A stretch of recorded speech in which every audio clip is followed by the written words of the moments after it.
dependent. That's when you need insurance. And hopefully during that time, you will be building up your assets. Okay? So insurance will replace the income and the assets. And as you get older, and if you're doing your job with saving and investing, the amount of insurance you need should go down, because you're accumulating the assets that will be there to cover the costs if you die. So if you die at 60, hopefully you don't need any more insurance. Now, no one's going to say, oh, you can keep your $1 million. Nobody's going to say that. But hopefully you won't need, it won't be make or break for you if you die at age 60. Okay? So have that mindset. Remember what insurance is for. All right. So this isn't a limitation. This is just something to put on your checklist when you're trying to figure out how much you need to cover. Well, if you're going to get survivorship benefits, then you deduct that from the amount of insurance you need. If you've got a pension plan coming in, you're going to deduct that. I met with a client yesterday. He was in the military. Now he's a private security person. He goes to Africa some, and he's 56, and his military pension is $4,000 a month, and his Social Security is $2,200 a month. Okay. Now he makes $130,000 a year right now, and he wants to work until he's 62, and he's going to start taking Social Security, and he's going to retire at that point. And they're living on $5,000 a month. And we just went over what his portfolio is going to look like, you know. And his insurance and military pension more than covers, after taxes, covers his living expenses. Wow. That's a good deal. That changes everything. Let me tell you. You don't need a big portfolio if your Social Security and your pension covers that.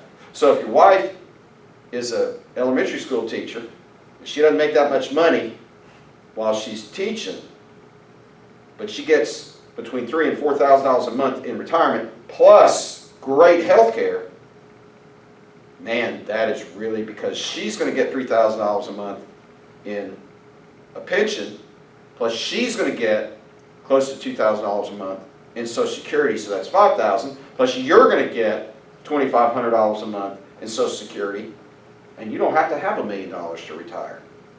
Your house is going to be paid for, your kids are going to be gone, and you're going to be pulling in $7,500 a month.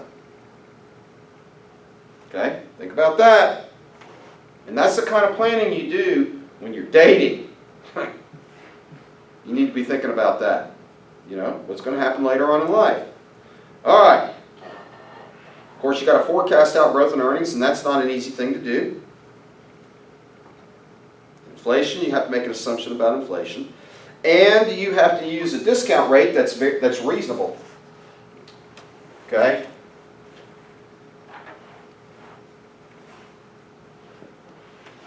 All right. The higher the discount rate that you use, the lower amount that you're going to save. You don't want to do that. Because if you assume you're going to make 8%, you don't, you make 6%, you're going to be in trouble. You're not going to have enough money.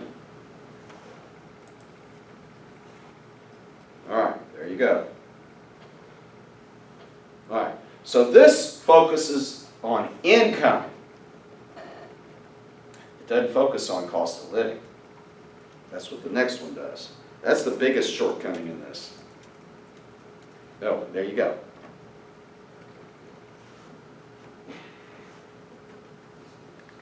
All right. Okay, I think we have time to do the next one.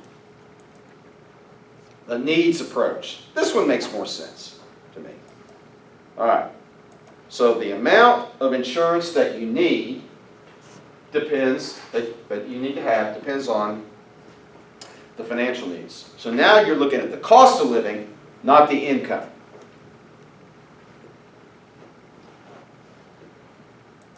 All right. And imagine that you're sitting down with a couple, and they're looking at you and they're going, I'm an engineer. I don't know anything about money. I can build a bridge or a building or design a product, but, you know, I need you to put together a financial plan for me. Tell me what I need. Tell me what insurance I need. Tell me what I ought to do with my 401k. Tell me how much I need to be saving every month. Okay? Do I need a will? They're looking at you and they're going to pay you to advise them. It's a big responsibility. Okay? All right, so one of the things you want to do is make sure that you have enough coverage to cover medical bills, that you cover other outstanding debts like college, cars, estate taxes. When will you have estate taxes? Well, it depends on who the president is. Right now, I think the deduction, the estate deduction is like $5 million.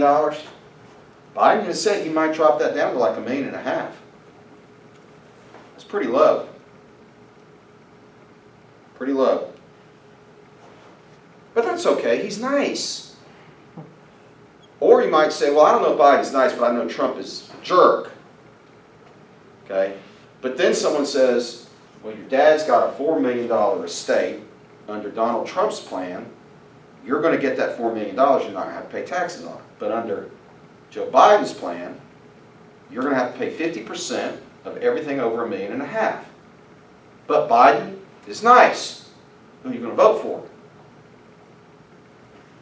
You know, if you say, I don't mind giving away half of $3.5 million, $1.75 million to go to the government, because it'll help pay for the military, it'll help pay for, you know, I could say all sorts of things. And if you're willing to do that, good for you. Good for you. I mean that, genuinely, sincerely. All right. All right, so there's going to be a readjustment period. All the books have this. You know, I don't really understand it.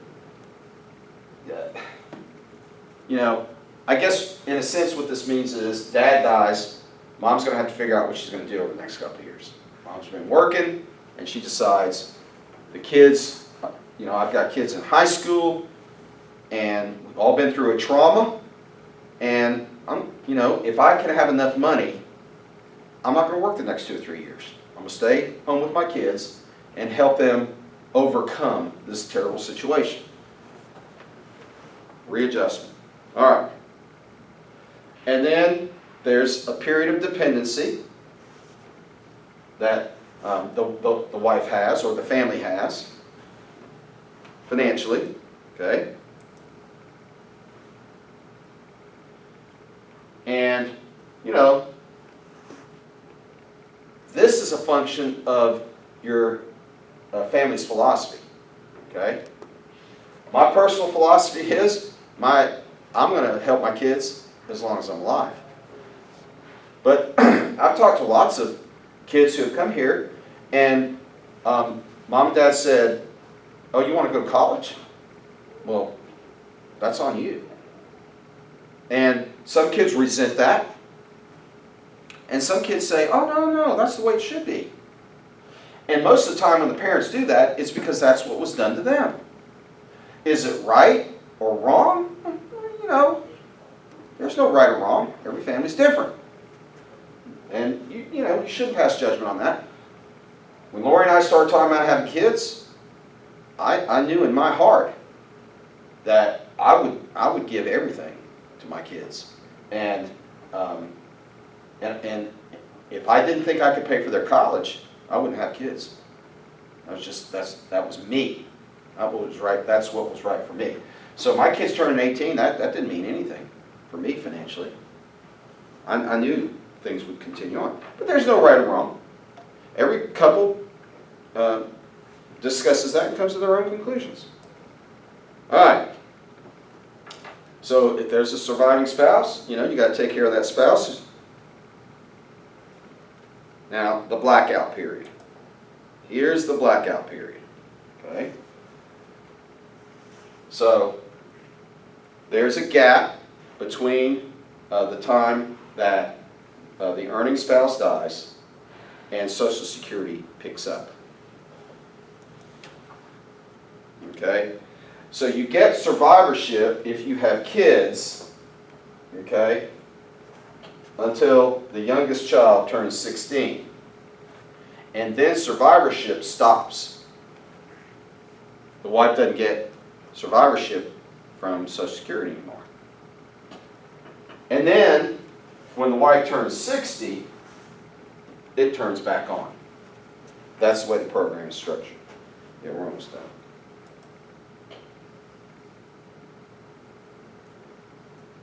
Okay, factor in, don't forget, college education. Don't forget emergencies like medical. And maybe deductibles for property damage. And you're going to need enough to fund your retirement. So this is a long list of things that you have to make sure you have enough money, enough coverage to pay for. Some people sit down and do a really detailed look. Other people, it's bigger picture where you say, listen, I know it costs me $8,000 a month to live or whatever, and I plan to retire at age 60, and you can almost do the math in your head. You can say, you know what, if I have $1.5 million coverage, that's enough. I'll be able to make it. So you can get real detailed with it, or you can do kind of a back of the envelope calculation on it. All right, we're going to stop there. Peace out, shalom, and later.